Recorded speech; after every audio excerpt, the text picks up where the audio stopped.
আসসালামু আলাইকুম। সবাই কেমন আছেন? আশা করি ভালো আছেন। আজকে আর কথা বাড়াবো না। ২ টা রেসিপি দেখাবো। চিকেনের sweet and sour chicken and fried rice.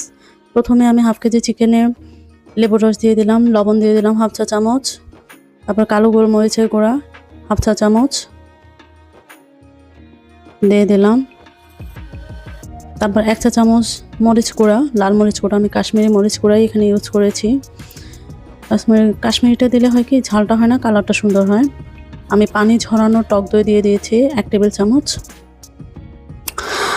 রসুন বাটা এবং আদা বাটা হাফ চা চামচ করে দিয়ে দিয়েছি। আর টমেটো সস এখানে আমি ১ টেবিল চামচ পরিমাণ দিয়েছি। সয়া সস দিয়ে দিলাম ১ চা চামচ। আর এখানে আমি ময়দা দিয়ে দিয়েছি হাফ কাপের মতো। একসাথেই মেখে নিব, আমি আর আলাদা করে ময়দা গড়াবো না। একসাথে দিয়েই আমি সাথে সাথে ভেজে নিব, তো এই জন্য একসাথে দিয়ে দিয়েছি। আর অনেকক্ষণ আগে মাখিয়ে রাখলে পানি বের হয়ে যায়, যার জন্য ময়দাটা চিকেনের গায়ে লেগে থাকে না, এজন্য পরে দিলে ভালো। তো আমি সাথে সাথে ভাজবো দেখে ময়দাটা আমি একসাথে মিক্সড করে ফেলেছি।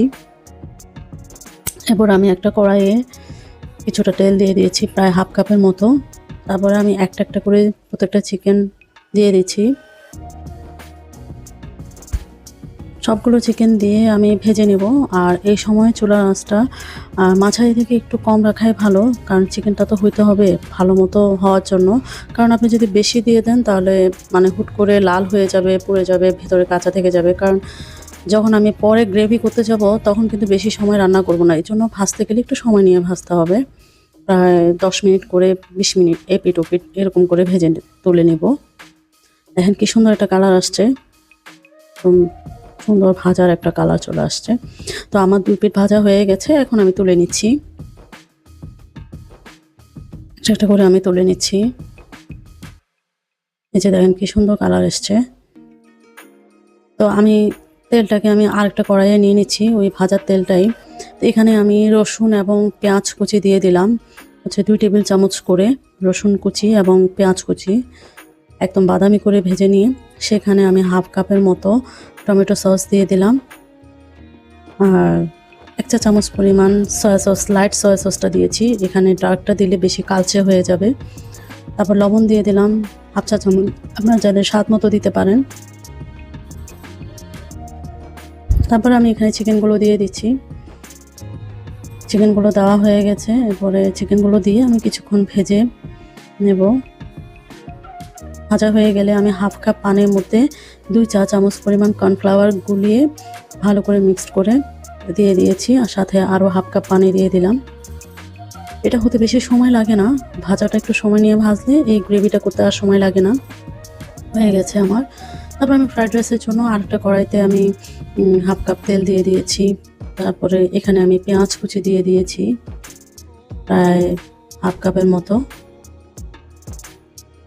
পেঁয়াজটা একটু ভালো করে নেড়ে চেড়ে ভেজে নিব। তারপরে আমি আমার মন মতো সবজি নিয়েছি, বা আমার যেটা ছিল ব্ল্যাক পেপার মানে ক্যাপসিকাম, আর গাজর। তারপরে এখানে আমি কিছুটা স্কুইড দিয়ে দিয়েছি, স্কুইডটা আমার ছিল দেখে দিয়েছি, না দিলেও কোনো সমস্যা নাই। আর চিংড়ি দিয়ে দিলাম, যেটা আমরা রেগুলার রান্নায় ইউজ করি ওরকমই চিংড়ি হাফ কাপের মতো। তো সব কিছু দিয়ে ভালোভাবে ভেজে নেব। তারপর কিছুটা কাঁচামরিচ দিয়ে দিয়েছি। তারপর আমি আগে থেকে কিছুটা 2টা ডিম আমি ভেজে ঝুড়া করে নিয়েছি, ওটাও দিয়ে দিয়েছি। তারপর সেদ্ধ করা পোলাও চাল বা চিনি গুঁড়া চাল বা যে কোনো আপনার ভাতের চাল দিয়েও এটা করতে পারেন। তা আমি আগে থেকে ভাতের মতো করে সেদ্ধ করে নিয়েছি, বাট ভাতের চেয়ে একটু শক্ত থাকবে, বাট অর্থাৎ 90% সেদ্ধ হয়ে যায়। এরকম ফ্রাইড রাইসের জন্য ভাতটা সেদ্ধ করে নিতে হয়। তো ওরকম করে নিয়েছি। আর আমি লবণ দিয়ে দিয়েছি এখানে 1.5 চা চামচ, বা স্বাদ মতো দিবেন আপনারা আপনাদের মতো। ভালো করে মিক্সড করতে হবে, চালগুলো দলা যেন না থাকে। তো একটা কাঠের সাহায্যে ভালো করে মিক্সড করে নিচ্ছি সবজির সাথে। তো রেডি হয়ে গেছে। এটা হতে বেশি সময় লাগে না, যেহেতু সবকিছু সেদ্ধ করা ছিল। দেখেন কি সুন্দর একটা লুক এসছে ফ্রাইড রাইসে, যেটা আপনারা দোকানে গিয়েও এত ভালো করে আপনারা এত স্বাস্থ্যকর পরিবেশে খেতে পারবেন না, যেটা আপনি বাসায় তৈরি করে খেতে পারবেন। দেখেন আমার সুইট অ্যান্ড সাওয়ার যে রেসিপিটা রেডি একদমই। আল্লাহ হাফেজ।